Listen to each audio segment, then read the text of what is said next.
रकीब सल्तनतें एक दूसरे के खिलाफ लड़ रही थी। इस वक्त अल-गाजी इब्न एक बहुत कबीला के सरदार थे।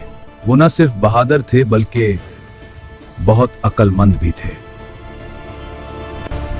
की फौज आ रही है। हम अब्दुल्ला बहुत करेंगे, हम तादाद से नहीं जज्बे से जीतेंगे। इनकी तादाद अर्तगरल के सिपाहियों से कई गुना ज्यादा थी। कबीले के लोग खौफजदा हो गए, मगर अर्तगरल गाजी ने हिम्मत नहीं हारी। हम हक के लिए लड़ते हैं, अगर हम कम भी हो तो अल्लाह हमारी मदद करेगा। रात के वक्त हम एक मंसूबा बनाएंगे। चलो अचानक हमला करो, हमारी फौज आ गई। तलवारों की झनकार और घोड़ों की आवाजों से मैदान गूंजा। उनकी बहादुरी देखकर उनके सिपाहियों का हौल बढ़ गया। आखिरकार दुश्मन फौज शिकस्त भाग गई, कबीला महफूज हो गया। कमजोर नहीं है क्योंकि हमारा ईमान मजबूत है। अगर हम हक के लिए लड़ेंगे तो अल्लाह हमें कभी तन्हा नहीं छोड़ेगा। ये अल्फाज सुनकर सिपाहियों के दिलों में हिम्मत और जोश पैदा हो गया।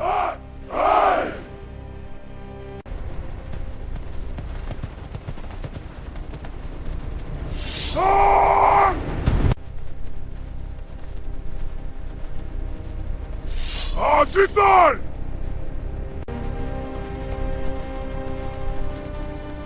अल्लाह अकबर!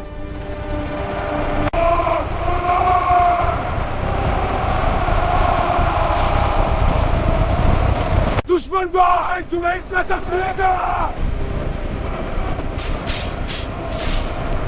इसी दौरान काई कबीले के बाकी सिपाही भी मैदान में पहुंच गए और जंग शुरू हो गई। अल्लाह का शुक्र है कि हम फतह याब हुए।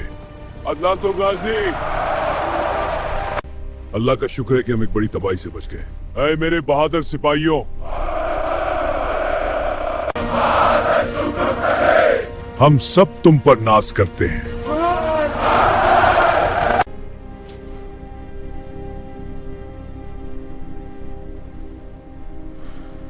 मगर जंग के असरात अभी बाकी थे। कई सिपाही जख्मी थे और मैदान में खामोशी छा गई थी। जख्मियों को पहले उठाओ, खेमों में ले जाओ। हिम्मत रखो, तुम जंग जीत चुके हो। अल्लाह हमारा हामी है। हिम्मत करो, अल्लाह हमारे साथ है, हम फतह हासिल करेंगे।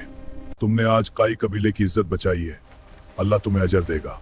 कुछ दिन बाद गज़ाते तरीके खम्बा सम्बा सुखा थम्मा। लेकिन अर्तुगरुल गाजी जानते थे कि खतरा अभी मुकम्मल खत्म नहीं हुआ। उन्होंने अपने काबिल एतमाद साथियों को बुलाया और एक मजलिस कायम की। हमने एक जंग जीत ली है, मगर दुश्मन दोबारा भी आ सकता है।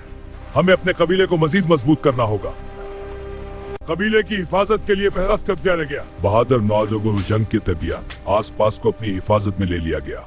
इनकी बहादुरी और इंसाफ की वजह से आसपास के लोग भी उनका एहतराम करने लगे। बहुत से लोग अपने खानदानों। वक्त गुजरता गया और अर्तुगरुल गाजी का नाम पूरे इलाके में फैल गया।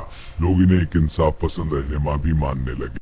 इसी बहादुरी अबू बाबर ने ईगो सल्तनत की इबादत के जिसे तारीख की बानी उठाया, जिसे तारीख में उस्मानी सल्तनत कहा जाता है।